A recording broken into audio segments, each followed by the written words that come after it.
Hello पिलामाने मु तुमको आज पढ़ेबी सप्तम श्रेणीर विज्ञानर प्रथम अध्याय पदार्थ। पदार्थ आम क्या कहवा आम चारिपटे आम जो सब जिनस देखुचे से गोटे गोटे पदार्थ।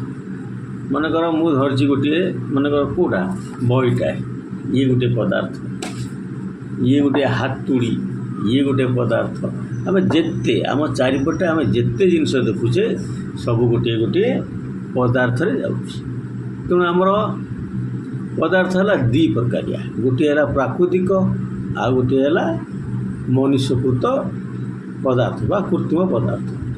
दैनंदिन जीवन में आम चतुर्पार्श्व आम अनेक पदार्थ देखु, सेगुड़िकर उपदेयता तथा आवश्यकता अनुसार आम से केतक व्यवहार कर जल, काठ, कोयला, खनिज पदार्थ, मृत्तिका इत्यादि उपादेय प्राकृतिक पदार्थर उदाहरण। एक अदृश्य किंतु अति उपादेय आवश्यकता प्राकृतिक पदार्थ होउछि वायु, पवन।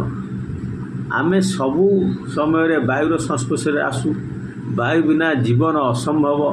ये सब व्यतीत अनेक पदार्थ अच्छी जहाँ मनुष्यकृत। आमे व्यवहार करुवा लुगापटा, आसबासपत्र, बासन कुसन, खाद्य और पानीय, जीवन रक्षाकारी औषध, कृषि क्षेत्र में व्यवहार होता सार, कीटनाशक, प्लास्टिक निर्मित पदार्थ, कागज, काली, विभिन्न जानवाहन इत्यादि मनुष्यकृत पदार्थ। तो जापार कौन जे जोटा मनुष्य तैयारी कर मनुष्यकृत पदार्थ, जोटा को प्रकृति तैयारी कर मनु मन सृष्टि से प्राकृतिक पदार्थ।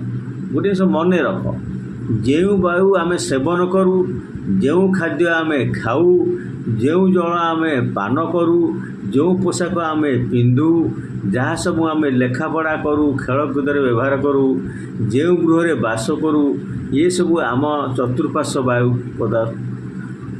चतुर्पार्श्वस्थ वस्तु को पदार्थ कहुए। सेगुड़िक मध्य केतिक प्राकृतिक आउ केत गुड़िए मनुष्यकृत। मुझे तुमको आज पढ़ेली, तेणु तुम मानक मु गोटे काम देली कौन ना प्राकृतिक आउ मनुष्यकृत पदार्थ। तो गोटे सारणी तैयारी है, से सारणी गोटे पटे लिख प्राकृतिक पदार्थ, आउ गोटे पटे लिख मनुष्यकृत पदार्थ। ता तलू लिखित प्राकृतिक है काठ, मनुष्यकृत है टेबुल, सेमती प्राकृतिक है माटी, ता पाखु है इटा। सेम तुम जिते पाइब तो सेते लिखिकी मत तुम व्हाट्सअप ये आम जो ग्रुप करा से ग्रुप आम पाखु छाड़ है। आज मुझे पढ़ेली, फेर काली।